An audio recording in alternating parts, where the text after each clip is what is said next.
since we've moved. There's the big guy. Okay, last one in here. As for fly control for the bison, it's time to shoot him. She goes. 2. Oh. Hey everyone, welcome back to the farm. It's Brad with Batchelder Family Farms, and today is going to be one of those scorching summer days. Temperature is going to be 98 degrees without the heat index, so got out here early this morning, watered the garden. Everything's looking good. I know the garden's definitely going to appreciate it when that temperature gets up around 100 today.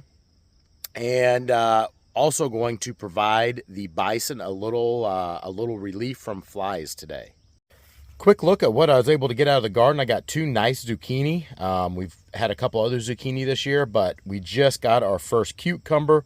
Reese and Dean are huge cucumber fans, so we'll cut that up and let them eat it for lunch today. They'll really enjoy it. As for fly control for the bison, it's time to shoot them. Before I'm going out to the pasture to take care of the bison, I came into the barn to get them some cubes, and one of our baby chicks is out of their pen, where we have our chicks and our guineas, so I'm gonna have to figure out how that happened. Luckily, looks okay. She's very hard to reach. There we go. All right, let's get you back in, girl. Did you enjoy your night out? Well, they hear the bag of cubes rattling, so they're coming running. It's going to be a little difficult to get away from them. I'm going to have to feed them some cubes. Get this gun loaded up. So, using a VetGun, what's called the VetGun. We've used it on our cattle for years now, and it's done a great job for 10 to 14 days. It's really kept the flies off of them, and I mean, it's not going to make the flies completely disappear, but it'll give them some good relief. We got some really hot days coming up, so I'm trying to get them as much relief as possible. We shoot them with are these capsules right here, and it's just like a paintball. You'll see that they hardly even move whenever we hit them with it. They don't even notice it. The capsule explodes, and it gives them that relief from flies, hopefully for up to 2 weeks.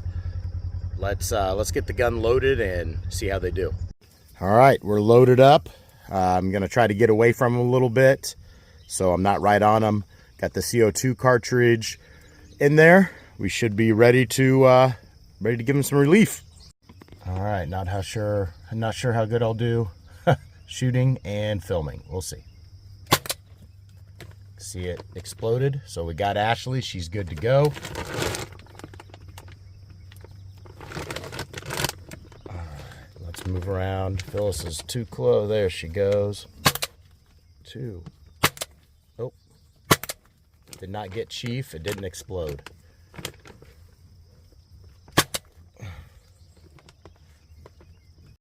All right, well, now they're running around a little bit. I only have Lucille and Linda left. Got everybody else. Wasn't able to get it all on film, but I know the 2 I have left, so let's see if we can get them. There's Linda right there.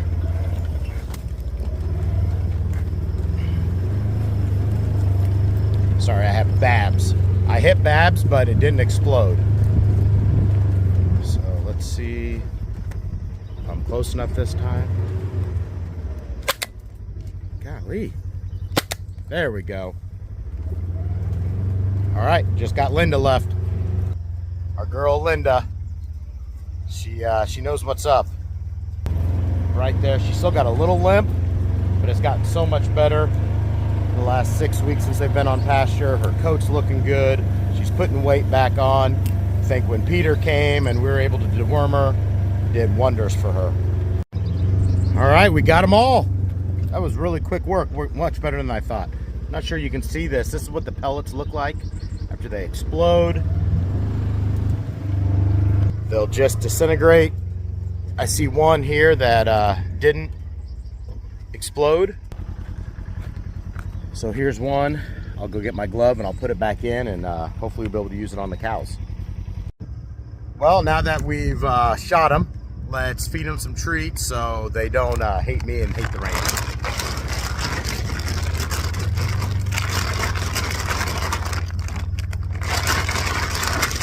One thing you'll notice if you've been watching, I've got to turn here, hold on. Sorry about that. One thing you'll notice if you've been watching is when I feed the bison cubes, I put them in different piles. And when I feed the cattle, like I'll do here in just a little bit, they get their cubes in one big pile. That's because if I put everything in one pile with the bison, Chief and Phyllis and Ashley, the bigger bison will take everything and they won't share with the others. They'll run them off. Now they will fill up and they will eventually stop, but everybody else won't get their fair share. So with the cattle, I put it all in one line, everybody piles in. There's not that line of dominance where there is in bison. That's why whenever we feed them by the feeder, we have to feed the big ones, Chief and Phyllis and Ashley, in the feeder, and then spread everything else out for everybody. So almost done with this bag. Gonna get it fed and go shoot the cows. So I've spread cubes from where they're at now all the way down, and you can tell how they're spread out, and some are still working their way this way, and that's eventually what they'll do. Chief will eat what he wants and then move to the next pile, and everybody will still move down the line in their pecking order. As I drove up here, I kind of changed my strategy a little bit. You can see all the cows. I'm just going to shoot the 2 bulls, bolt and rubble, and then the rest of the cows, I don't have enough pellets to do all of them, so I'm going to go get more pellets, and I'll shoot the rest of them another day. That way, I'm not shooting them. You're only supposed to shoot them every 4 to 6 weeks, and if I just do some and not the others, then, hey, Poppy, there's still going to be flies around. And the calves, they have to be a certain weight. It's 500 or 600 pounds, so none of the calves will get shot.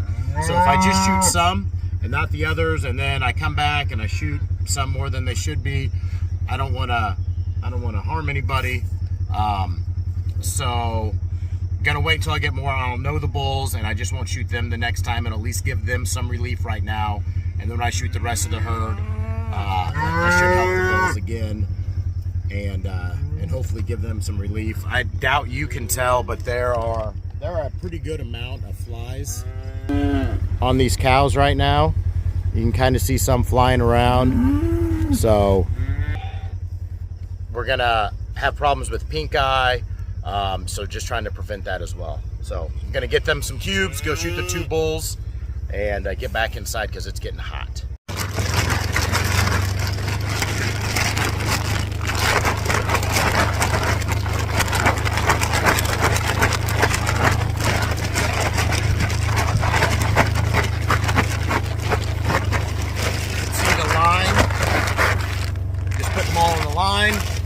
And the cows will eat and eat and eat until they're full.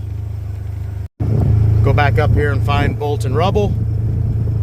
Get them some relief. They're not going to be too happy with me, but then they'll start eating cubes and they'll forget about it. Okay, I see one of them. I see the other. All right, I got them both. Here's bolt right here. Oh, get out of the way, 19. Really want to shoot him on that front shoulder blade. That front leg.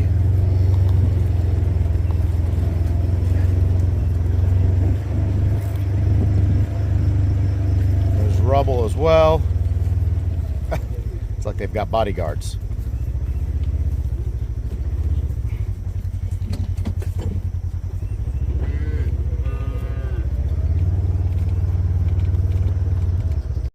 All right, here's rubble. Didn't even move. He just flinched a little bit. Bolt walked down, so let's go find him. There's the big guy. Okay, last one in here. Got him. Ooh, he didn't like that too much. Hey, that for first time shooting the buffalo, shooting the cattle this year, that went pretty smooth. I will have to come back later and shoot the rest of the cows. I won't shoot the bulls at that time, but all the bison are done. I know they're done 100%, so it'll be interesting the next few days to see how the flies do on them, and I'll keep a close eye on bolt and rubble out here too to see if flies are staying away. But these VetGun darts have been great for us for years, And if that's something you can do or want to do with your herd, I would highly recommend. The benefit it's given to us, just that relief from flies throughout the summer, has been really, really great. So this is, we have 3 ponds on the property. We had 2 of them completely drained. The one up by our house and this one, and then another one that's north of where we're at right now. It's actually right over here. We just had it cleaned out, so it's pretty full. But this one, well, we had it cleaned out and the dam built higher. But this one, there were trees all around it, and it was completely dry. So there's a good amount. If you saw the video the other day, we had number 19 was walking out of the middle of the pond, and she was in the dead center, and it was just above her shoulder blades. But if you look really close, you can see how much water we're losing. Ooh, see that dark area right there? That is where the water level has been, and just in the last 48 hours or less has gone down. So we're losing a good 6 inches or more a day with this heat right now, with the animals drinking out of it. We need some rain to continue to get these ponds filled back up. But otherwise, it's looking really good, so much better than it was before. And it's got a really nice solid bottom in it right now, so comfortable with the cows being in there. Eventually we will section this off and put a waterer off of it so that the cattle can't get in there. They'll still have access to the water. I'm probably going to wait until late in the summer, early fall to do that, and I know we'll have to get it filled back up again, but that'll keep this pond nice and filled, and the cows won't tear away the bank like they did in the previous years. I mean, after these things have been built, I don't know if they've ever had any work done to them. They were probably built 40, 50 years ago at least. So they're doing great right now. Need some more rain, need to get them filled up, but they're doing exactly what we need them to.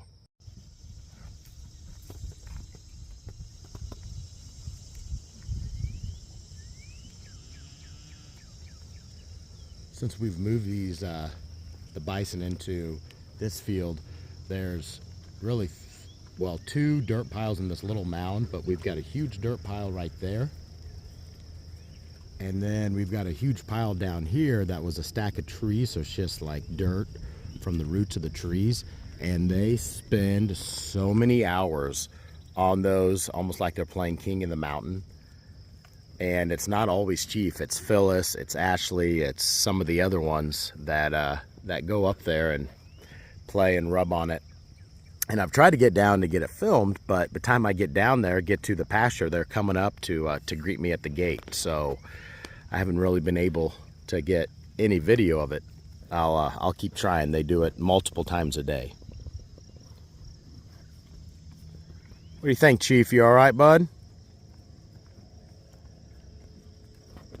So we're almost to rut season right now. I've started to notice a little bit of difference in Chief's behavior, so definitely way more cautious going in the pen when I have to.